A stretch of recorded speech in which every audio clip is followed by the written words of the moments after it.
सुभद्रा कुमारी चौहान के द्वारा रचित कहानी आहुति। जनाने अस्पताल के पर्दा वार्ड में दो स्त्रियों को एक ही दिन बच्चे हुए।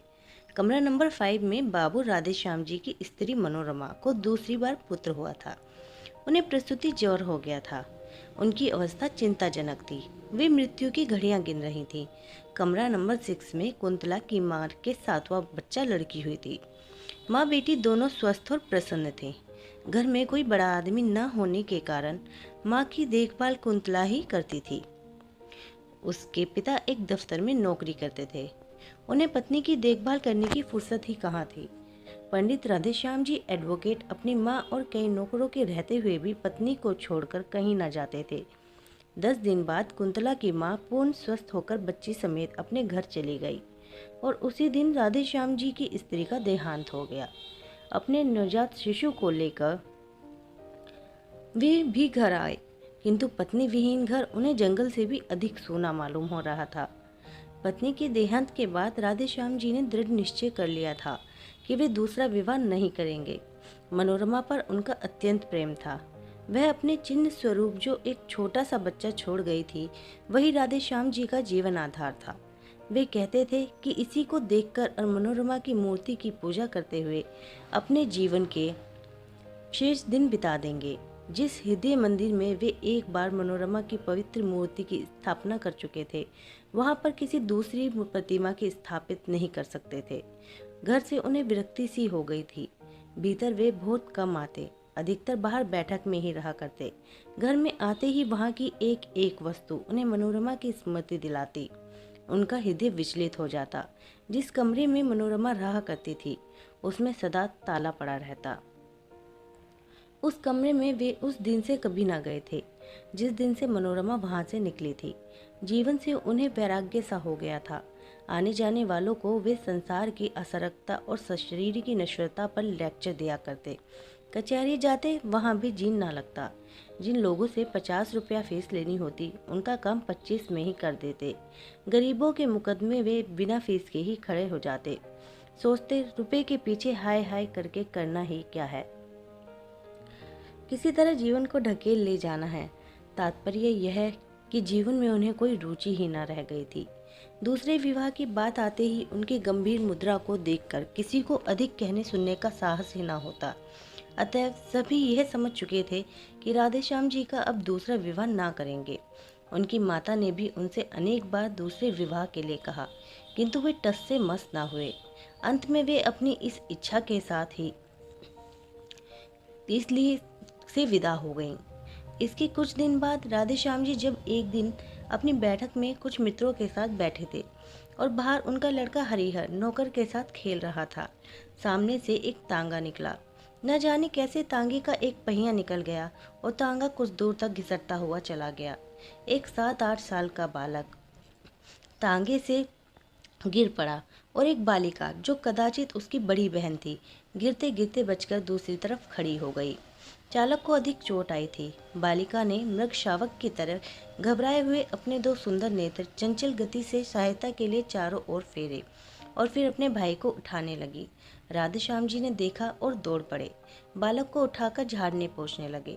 राधेश्याम जी के एक मित्र जगमोहन, जो राधेश्याम जी के साथ ही दौड़कर बाहर आए थे, बालिका को संबोधन करके बोले, कहाँ जा रही थी कुंतला?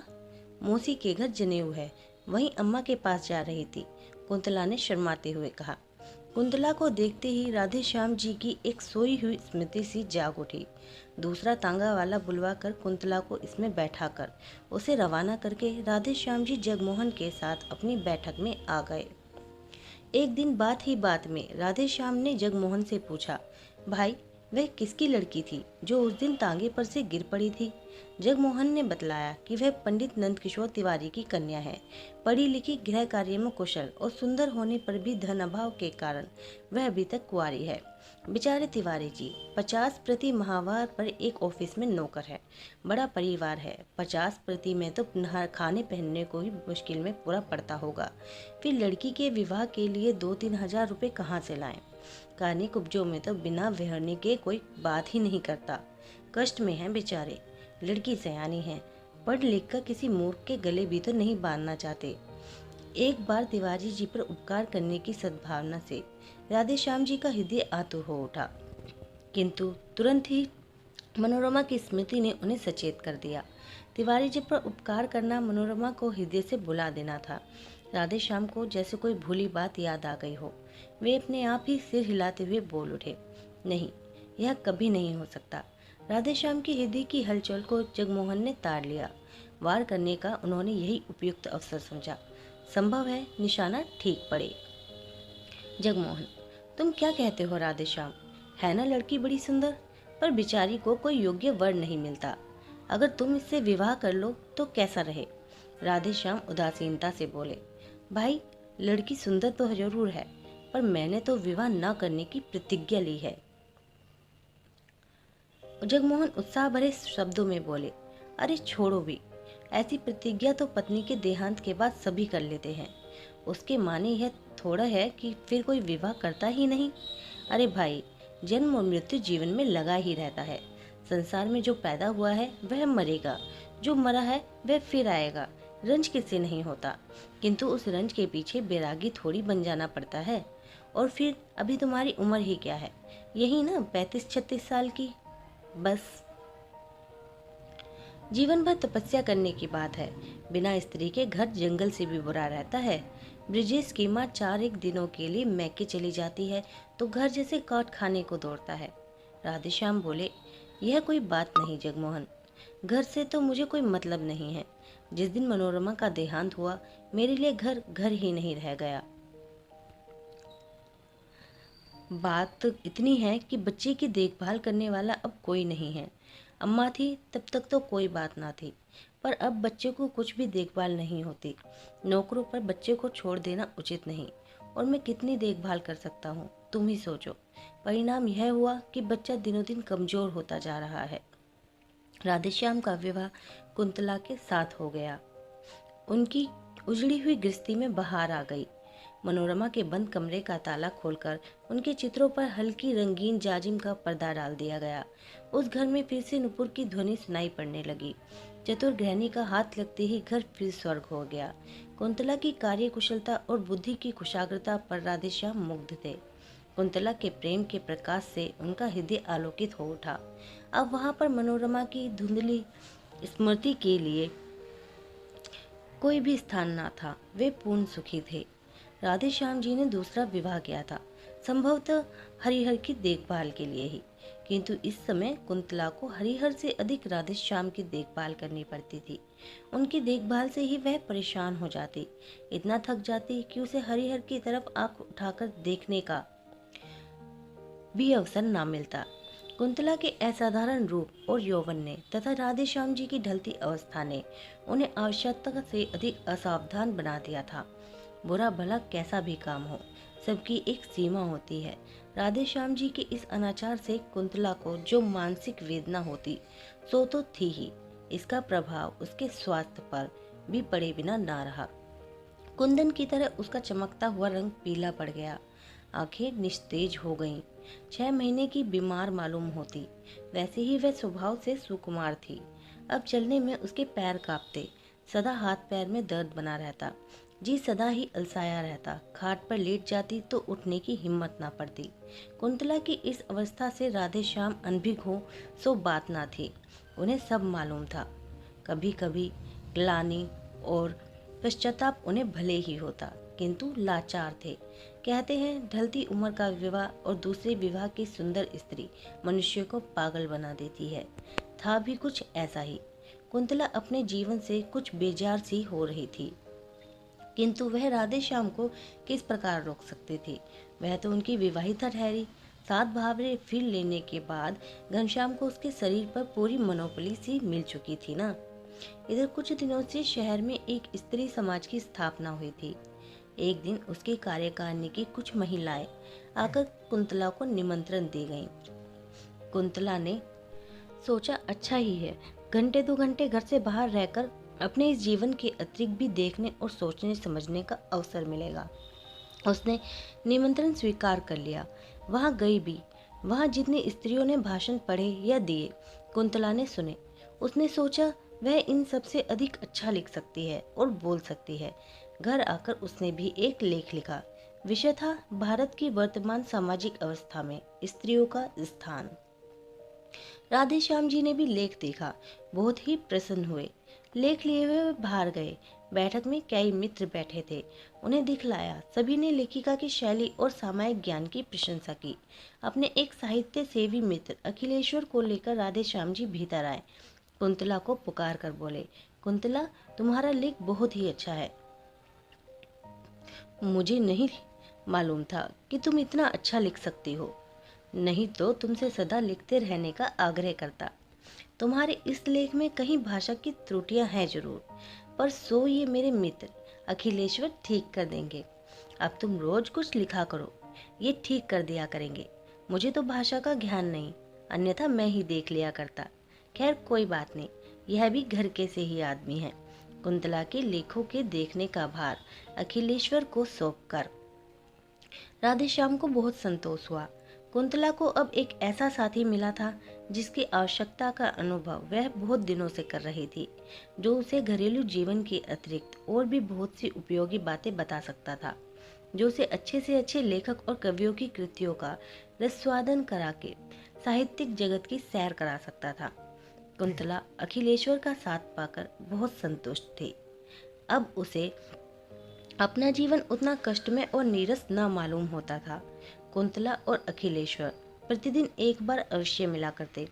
कुंतला की अभिरुचि साहित्य की ओर देखकर उसकी विलक्षण कुशाग्र बुद्धि एवं लेखन शैली की असाधारण प्रतिभा पर अखिलेश्वर मुग्ध थे। वे उसे एक सुयोग्य रमणी बनाने में तथा उसकी प्रतिभा को पूर्ण रूप से विकसित करने में सदा प्रयत्नशील रहते थे। लाइब्रेरी में जाते, अच्छी से अच्छी पुस्तकें लाते और उसे घंटों पढ़कर सुनाया करते।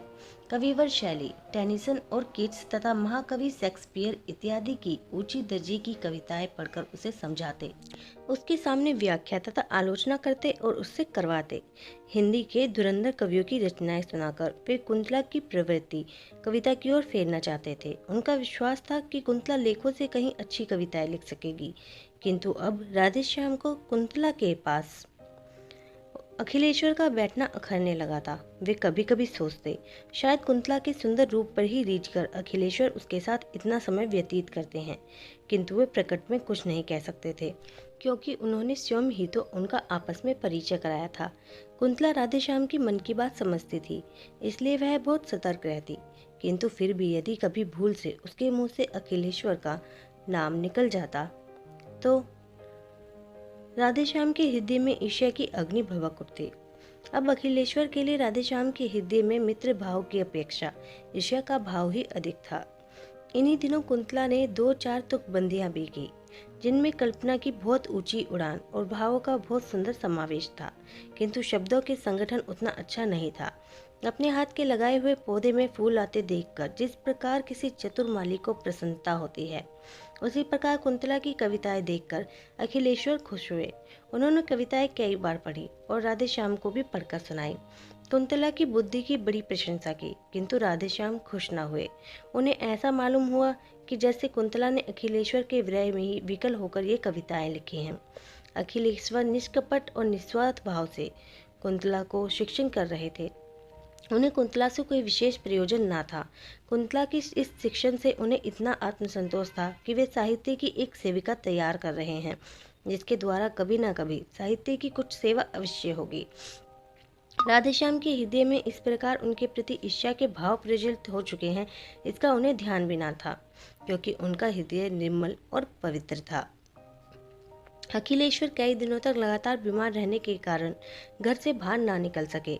खाट पर अकेले पड़े पड़े गिननियाँ गिनते हुए उन्हें अनेक बार कुंतला की याद आई। कई बार उन्होंने सोचा कि उसे बुलवा भेजें, फिर जाने क्या आगा पीछा सोचकर वे कुंतला को ना बुला सके। इधर कई दिनों से अखिलेश्वर का कुछ भी समाचार ना पाकर कुंतला भी उनके लिए उत्सुक थी। वह बार बार सोचती, एकाएक इस प्रकार आना क्यों बंद हो गया, क्या बात हो गई, किंतु वह अखिलेश्वर के विषय में राधेश्याम से कुछ पूछते हुए डरती थी। इस बीच एक दिन कुंतला की मां ने कुंतला को बुलवा भेजा। राधेश्याम कुंतला से यह कहकर कि जब तांगा आए तुम चली जाना, कचहरी चले गए। कुंतला माँ के घर जाकर जब वहाँ से 3 बजे लौट रही थी तो रास्ते में हाथ में दवा की शीशी लिए हुए अखिलेश्वर का नौकर मिला। नौकर से मालूम करके कि अखिलेश्वर बीमार है, कई दिनों तक तेज बुखार रहा है, अब भी कई दिन तक घर से बाहर ना निकल सकेंगे। कुंतला अपने को रोक ना सकी। क्षण भर के लिए अखिलेश्वर से मिलने के लिए उसका हृदय व्याकुल हो उठा। अखिलेश्वर के मकान के सामने पहुंचते ही तांगा रुकवाकर वह अंदर चली गई। साथ में उसकी छोटी बहन भी थी। अचानक कुंतला को अपने कमरे में देखकर अखिलेश्वर को विस्मय और आनंद दोनों ही हुए।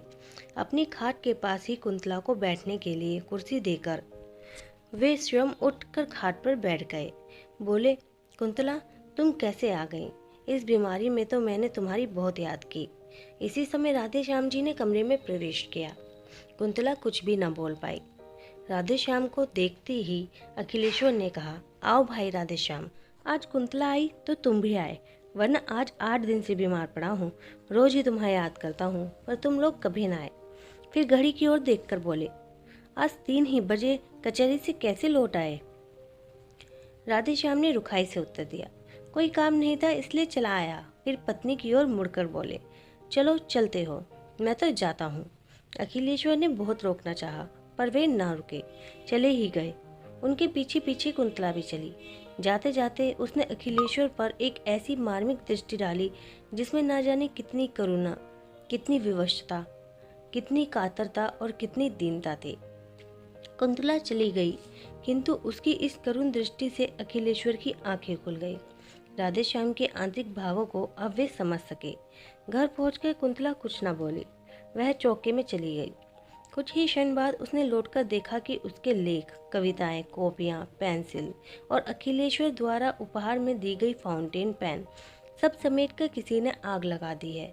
उसी अग्नि में अखिलेश्वर का वह प्यारा चित्र, जो कुछ ही क्षण पहले ड्राइंग रूम की शोभा बढ़ा रहा था, धू धू करके जल रहा है।